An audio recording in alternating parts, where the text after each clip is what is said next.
У нас в Кыргызстане часто боятся негативных комментариев, хейта, отзывов о курсе и так далее.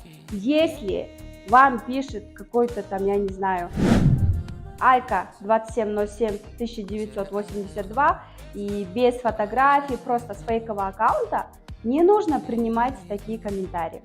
А если вам, допустим, пишет Митрошина, я не знаю, лидер мнений и говорит критику, то это действительно нужно принимать.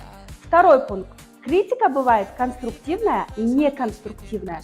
Конструктивная критика – это когда говорят, у тебя слишком длинные уроки, 3 часа, либо же не слышно звука на уроках, либо же шумно и так далее, да? Вот эта критика, она должна приниматься во благо вас, чтобы вы исправили работу в лучшую сторону. Неконструктивная критика – это когда просто ученик там, не смотря уроки, ничего не делая, может сказать там курс говно. Вот эта критика, она не должна приниматься вами. Обязательно спрашивайте у ваших учеников обратную связь, даже после обучения.